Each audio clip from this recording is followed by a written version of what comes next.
Hi mga misis, ako nga po pala si Des, isang anak, kapatid, tita, asawa, at pangarap maging nanay. Tara po, samahan niyo po ako maglinis ngayong gabi. 8 PM na mahigit nung makarating ako ng bahay. Alas 7 po talaga ang pinaka-out ko pero may dinaanan pa kami ng katrabaho ko. Ang usapan lang naman sana ay sasamahan ko siya, pero pati ako ay napagastos din. At dahil madadaanan ng talipapa papunta sa amin, bumili na rin ako ng mga recados. Kasi bala ko sanang gisahin o lutuin yung bagoong na meron kami ng gabing yan, ang kaso wala na pala kaming bawang. Kaya hayain na sa susunod na lang. Pagkatapos ko dyan magbihis, sisimulan ko na agad na maglinis. Inuna kong ligpitin dyan yung mga nahugasan ko nung umaga.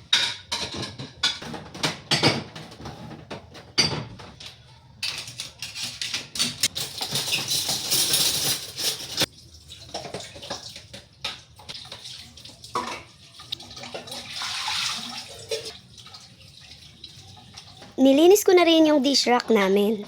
Alam nyo, ngayon ko na lang ulit ito nalinis. Kasi noong December nagbakasyon dito ang mama at papa ko. At simula nung nandito sila, hindi na ako nakakagawa ng mga gawaing bahay. Nakakahiya nga parang hindi naman bakasyon yung pinunta nila dito. Kasi sila talaga o si mama talaga ang gumagawa ng mga gawaing bahay. Maghugas, maglaba, magdilig ng halaman, magwalis, lahat ng gawaing bahay siya ang gumawa. May maganda man ang baon ko, siya na rin ang gumagawa. Ang sarap maging anak. Pag sila ang magulang mo. Nabuang na, nihilak na ko. Hindi ako naiiyak ha kasi ako nang gumagawa ng mga gawaing bahay ngayon. Naiiyak ako kasi namiss ko sila. Ito kasi ang pinakamatagal nilang bakasyon dito sa Maynila. Tapos sa buong bakasyon na yun, dito pa sila nagstay sa akin. Halos 3 months din sila dito. Kung pwede nga lang na dito na sila. Hindi para may kasama ako o katulong ako sa bahay. Pag dito kasi sila, nakikita ko sila, namomonitor ko sila. Nadadalaw sila ng mga kapatid ko kasi mas malapit sila sa amin. Although nadadalaw naman namin sila sa probinsya, pero minsan lang yon. At alam ko kasi na dito, mas magaan yung trabaho. Dito din na nila kailangan mag-igib kasi sa kusina, sa banyo, may kanya-kanya ng gripo. Sa probinsya kasi namin, nasa labas yung gripo. Kailangan pa nilang bitbitin yung tubig papuntang CR, papuntang lababo. Ayaw naman namin magkakapatid na maging selfish. Alam kasi namin na gustuhin man nila dito, pero mahihirapan sila. Kasi sanay sila sa trabaho sa probinsya. Sanay yung katawan nila sa trabaho sa probinsya, kumbaga. Dito kasi pagkatapos magwalis, pagkatapos magpunas ng bintana, wala nang gagawin. Kumbaga wala silang exercise. Hindi kagaya sa probinsya na pwede maglakad-lakad, pwede magtanim-tanim sa bakuran. Dito sa amin wala namang kaming bakuran. Kaya nung nandito si mama at si papa, parang ang saya-saya ng mga halaman namin.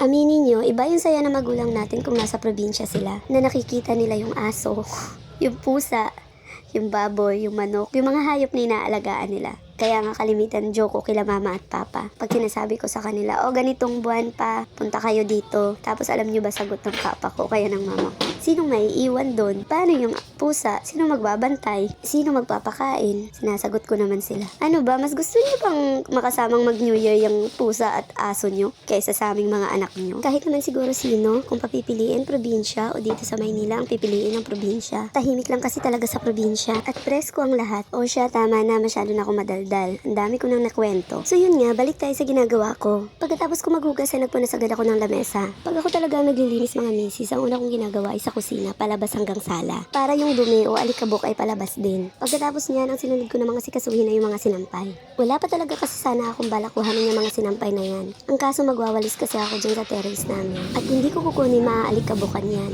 Minamadali ko na yung pagwawalis dyan kasi ang dami pa talagang tumatakbo sa utak ko na gagawin. Kagaya niyan, pagkatapos ko magwalis sa labas, nagpunas naman ako ng mga bintana. Kasi huling punas ata ng mga bintana na yan, ayun nandito pa sila mama. Ilang linggo na rin na nakakaraan. Pagkatapos ko dyan magpunas ay maglilinis naman ako ng CR. Bali kanina kasi mga misis bago ako umalis o pumasok sa trabaho ay binabad ko muna sa sabon at Sunrox yung CR namin. Para hindi na mahirap mamaya sa pagkuskus. Kung may mga nagustuhan po kayong mga gamit ko sa bahay, nasa description box po yung mga links. Kung nagustuhan nyo naman po ang video ko, palike and share na lang po. Maraming salamat!